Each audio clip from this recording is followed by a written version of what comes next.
With me, senior Congress leader from Assam, Gaurav Gogoi, who's been expressing his outrage like many of us in the context of what has happened in Dehradun in Uttarakhand, where a young, innocent 24-year-old boy, Angel Chakma, has ended up losing his life simply because some group of hoodlums thought that Angel had to prove his identity as an Indian national. Why should any Indian citizen living in any corner of this country be asked to prove his nationality? Thanks so much, Gaurav, for joining us on this very sensitive subject. The reason why I wanted to have a chat with you is because I saw a very cryptic tweet of yours where you simply said, "I'm an Indian." What does this incident really mean to you? How do you look at this incident, Gaurav, firstly? Well, this incident is extremely tragic. And I think Angel that day would have simply walked away from all those taunts and insults that he was facing. But he chose to stand his ground and assert himself and again voice his Indianness loudly and proudly. And unfortunately, he had to pay the ultimate price for that. And I think what he did resonates with all of us, that people from the Northeast are going to assert themselves. We're going to call out our Indianness, and we will not shy away from taunts. And it's a reality that all of us in the Northeast who live in other parts of our country have to face. And it's just not me. I think everyone in the Northeast feels the same. They are so outraged that this has happened in 2026 of all the years, that everybody feels the need to just shout and vent that, listen, stop calling us Chinese. How much, Gaurav, if I was to look at it slightly differently, look at the statements which have been made by the likes of Home Minister Amit Shah, who whenever he travels the length and breadth of the Northeast or in states like West Bengal, there is always this whole thing about घुसपैठिए. Bahar wala kaun hai? Who is a real Indian? Who should be allowed to stay in India?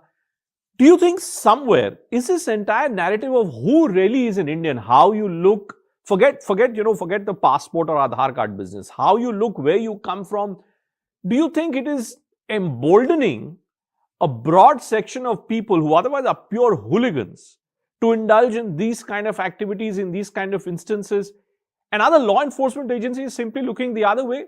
Because the whole buzz is around who's an Indian, which the central government is trying to propagate.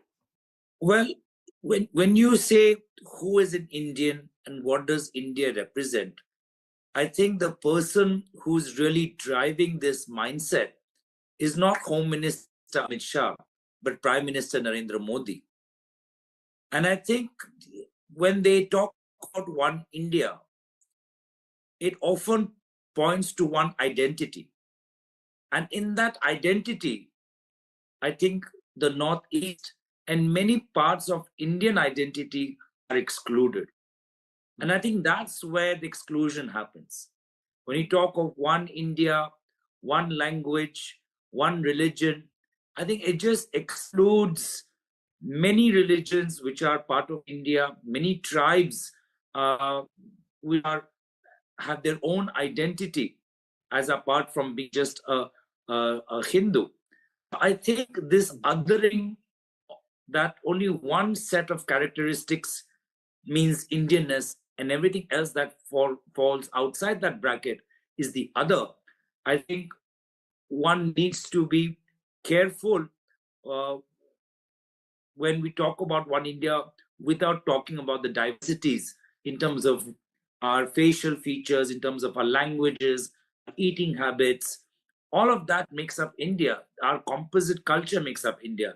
And I think that's something, the cultural education that this government is doing is narrowing the understanding of people of what India truly means.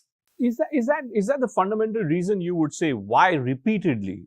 This is not the first time that an incident like this is being reported. We've seen instances like these being reported regularly in the heart of the national capital on previous occasions too. What do you think is the problem with the Northeast? Is it that the central government wants to push this entire narrative, as I said, of Ghuspaitiya, Bahar Wala, coming into northeastern parts of the country? and people not being educated enough, people not getting enough information. Is there a contrast between these two narratives, which is leading to instances like these? Well, Bhupendra, in terms of Ghuspetia, that narrative was used in Jharkhand also by the Union Home Minister. It was used in Bihar also. Now it is for the Union Home Minister to say that in Jharkhand how many Ghuspetias they have caught, and now after Bihar, after coming back to power, how many Ghuspetias have they caught? So Ghuspetia is something for the Home Minister to say that after 10 years of being in power, and with most of the Northeast being part of the NDA, why are they saying Ghuspetia is an issue? Is it pointing to their own failures? That's something for them to answer. Secondly, the people of Northeast are always educating themselves about the rest of India. We're educating ourselves about Hindi, we learn how to speak Hindi. When we move to the south, we learn how to speak Kannada. We learn how to speak Tamil, Telugu. When we move to Maharashtra, we learn about Marathi culture, eat Maharashtrian food. So there is always an endeavor from the people of the Northeast to learn about other cultures. And I don't think that's being reciprocated to the same extent. Why do you think that's not happening? And that's why repeatedly I'm raising this problem of Ghuspet here, because the central government appears to have a narrative.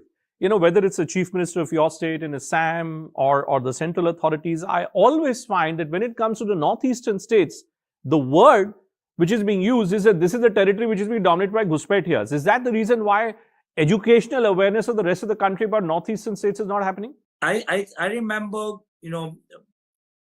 back in the 80s, there used to be a lot of effort from the government of India through popular culture to really familiarize the people of India about the different cultures, the different dresses, the different dances. Now you tell me a single effort that this government is taking to do that, to push that educational outreach, to push that cultural outreach. I go back to the same thing, that I think it is the One India shell that they are trying to push, which is leading to this educational gap and a heightened sense of ignorance when it comes to the people of the Northeast. Now let's come back to this specific case of Angel Chakma. The NHRC has gotten involved in it. Various state authorities and central authorities have gotten involved in it. But I just saw a statement which has been made by the Dehradun police authorities, where they're now saying that actually this was not a case of racial slur, that this may well have been like a brawl. It's being literally converted into some kind of a drunken brawl. Do you think this is nothing else but a cover-up exercise which is being indulged in? I mean, I think it's a very tone-deaf statement. As I said, that Angel could have chosen to walk away from someone who's drunk and hurling, abuses and insults. But when you call a person from the Northeast Chinese, I think that really cuts to the bone and really makes an impact that makes it very hard to walk away from. I think, that's a feeling that the rest of India would just not know how it feels to be called a foreigner in your own country. So where do you belong then? You've come out from the Northeast in search of better educational opportunities. You're assimilating, you're being a good citizen in whichever state you're going. You're being a law-abiding citizen. You're understanding the culture of the state where you're working. And here's all this effort that you're taking, and it's just being reciprocated by this kind of ignorance. And I think that's why it just really cuts to the bone, and therefore I feel that being called calling someone Chinese, calling someone Indian Chinese, I think the level of punishment for it needs to be higher. It needs to be taken into the same category of words that you have the National Commission for Scheduled Castes or the National Commission for Scheduled Tribes. And for certain slurs, there's a higher bar, there's a higher standard of punishment. And I think this should be looked at by the Law Commission and by the different national commissions. That's an interesting argument you make. Like let's say in the Hindi heartland, in UP or Bihar or in Madhya Pradesh, Rajasthan, Chhattisgarh, calling someone a right is technically speaking, it will fall under the ambit of the SC/ST Act.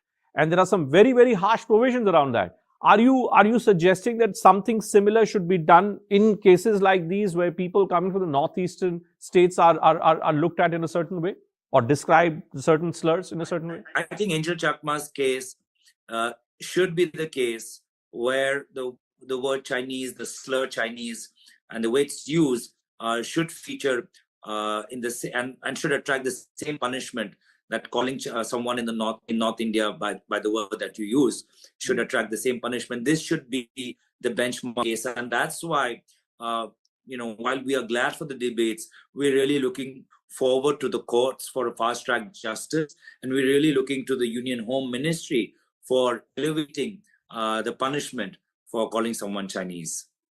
Okay, Gaurav, thanks so much. Thanks so much for joining us and sharing all your thoughts with us.